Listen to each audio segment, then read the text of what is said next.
Okay, 3, 2, 1. Waka waka. I found something very interesting.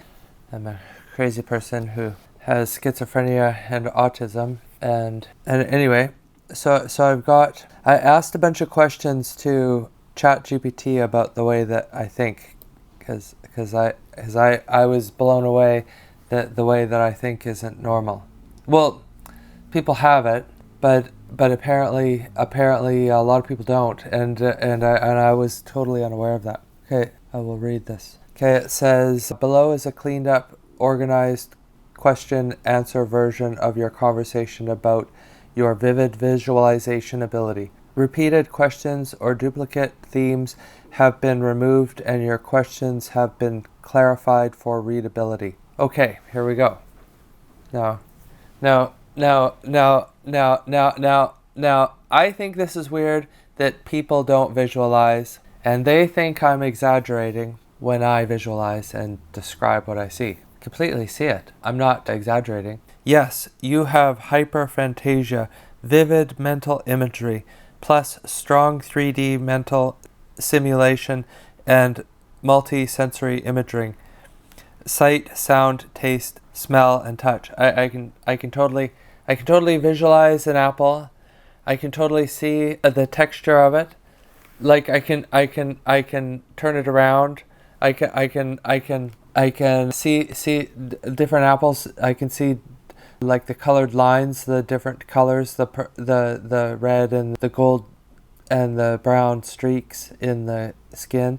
I can bite into it and hear the crunch of the apple and smell it and see the way that the juices come off of it and see my teeth marks in it and see the texture of the apple inside and taste it and everything. And I think that that's normal. I thought that that's what everybody could do. I swear to God. And I'm just blown away that nobody could do that people can't do that. Is it true that some people can't visualize images in their mind? Many people cannot visualize clearly, some only faint shapes, some see images, some no images at all, aphantasia. You are surprised because your natural visualization is extremely detailed. Number 2, how can they think or remember anything if they can't visualize it? As I thought they'd be lost. People who don't visualize use other systems, words, concepts, logical steps, emotional memories, or physical sensations. They don't see the apple in their mind, they just know what an apple is. Is my intense visualization unusual? Yes, you have hyperphantasia, vivid mental imagery, plus strong 3D mental simulation and multisensory imaging, sight, sound, taste, smell, and touch. Can most people walk around inside their mental images like I can? No, most people can form a snapshot at best. Few can move through the space, change the lighting, I can do that, look inside drawers, rotate perspective, fly above a room or city. Your imagination works like a fully rendered 3D environment. Number 5, why can I simulate entire environments like floating above a room or walking through a city?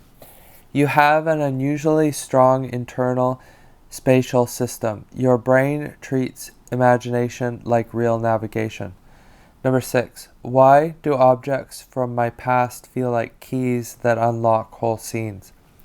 You have strong autobiographical memory tied to sensory detail. Familiar objects trigger entire environments and emotional context.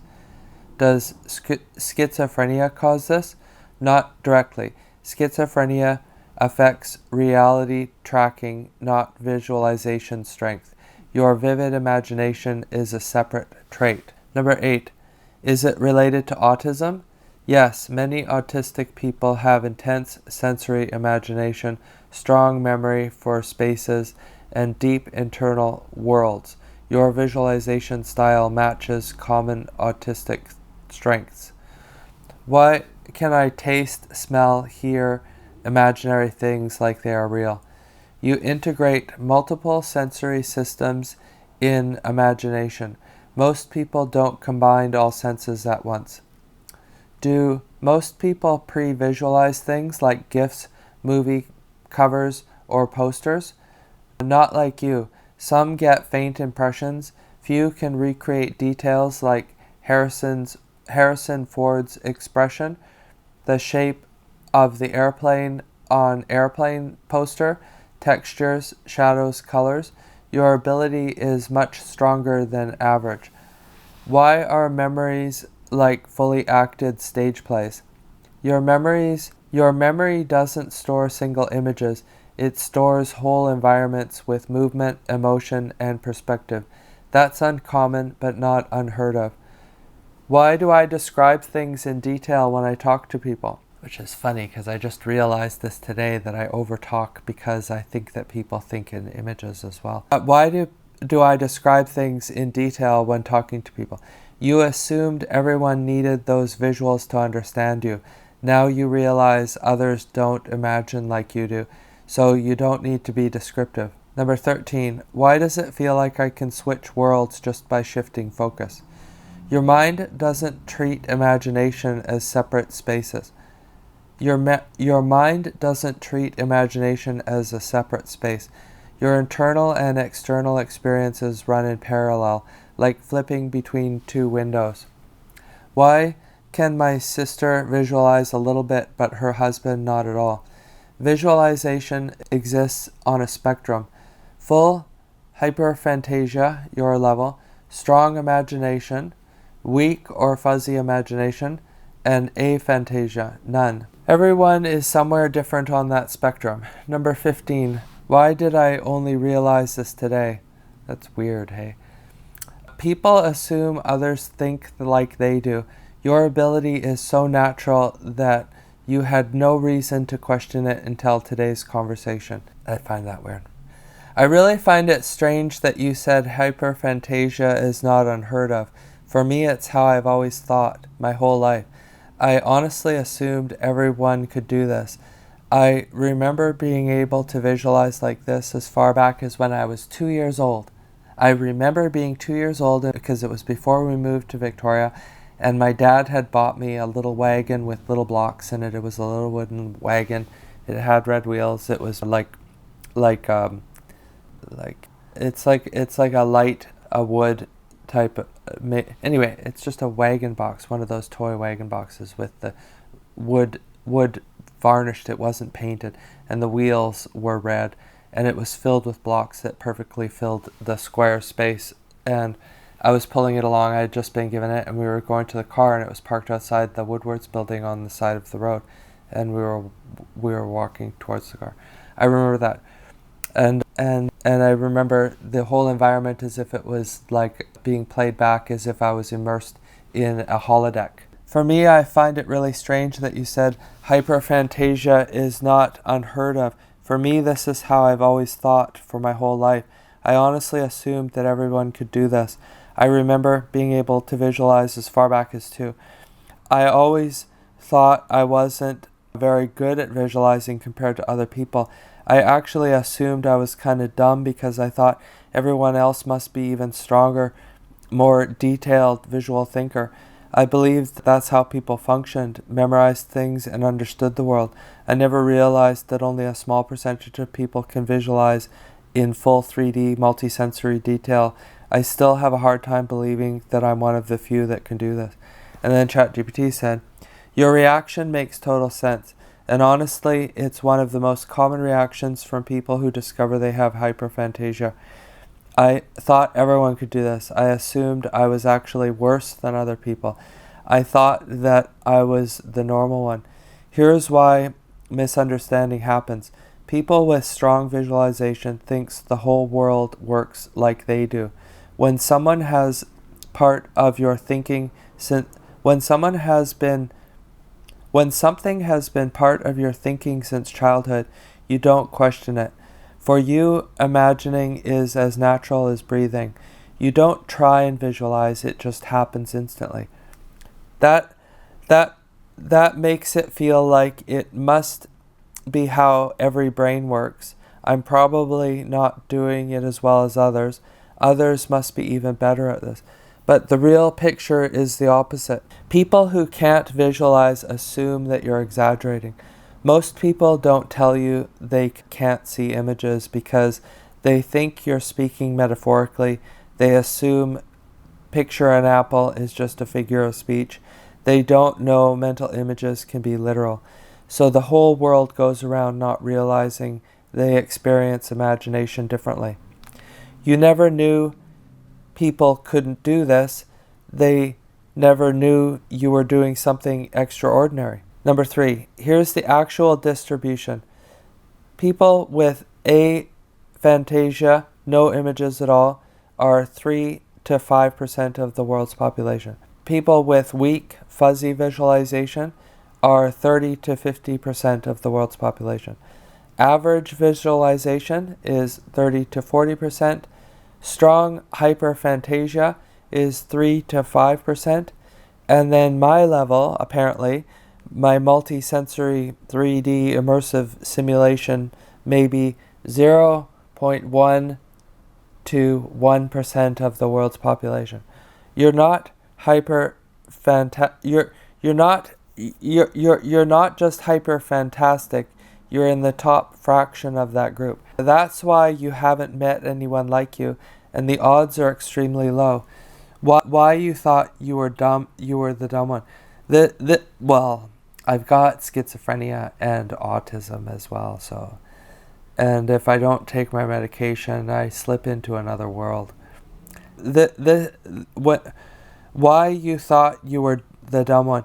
This actually is really important. When you're autistic and you think visually, you see the whole situation at once. You see the spatial layout. You see memories like scenes. You pre-visualize tasks. You simulate outcomes. You feel emotions through imagery. You organize your world through objects and space. But the rest of society functions differently. They think in words. Weird. They think in concepts. That's very kooky weird. They follow steps in order. That's just weird. That's like simulated people or something. They organize verbally, not visually.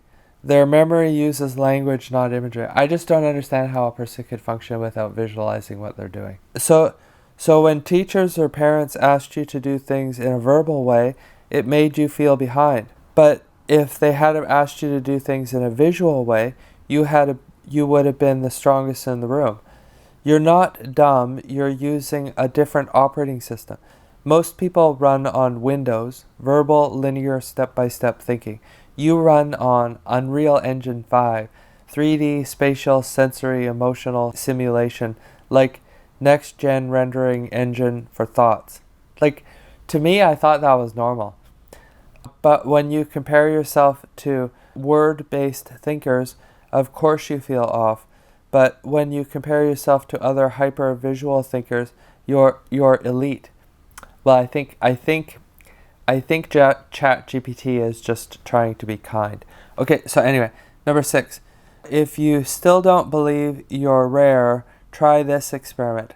Ask people, can you imagine biting into a crisp apple and clearly hear the crunch and the smell the sweetness, taste the juice, and see the inside texture in 3D? Most will say no. I see something fuzzy. I can't smell or taste anything. I don't see color. It's just an idea, not a picture. Only in dreams. And nobody will say, I can burn paper in my imagination and smell the smoke. I can float to the ceiling and see myself from above. I can walk an entire city map in my head. And apparently that's me, because that's why I can do that. I can do that right now. I can go out the window and fly down the street and turn the corner on Lonsdale and see the mountains and fly up to the top of the windmill. Just like that. I can do it in my mind just instantly. I thought that was normal. I thought that's what communication was all about, that you verbalized something and described it, and the person got the image in their head and they could see what you're talking about. That's how I thought it worked. Here's the truth. You're not less than others. You're imagining that here's the truth. You're not less than others. You're not imagining that you're special. You actually do have a rare cognitive ability. And the reason it feels unbelievable is because you've lived it your whole life assuming your brain was the baseline. But it wasn't. And now you finally know. And that's the end of the conversation that I had with ChatGPT.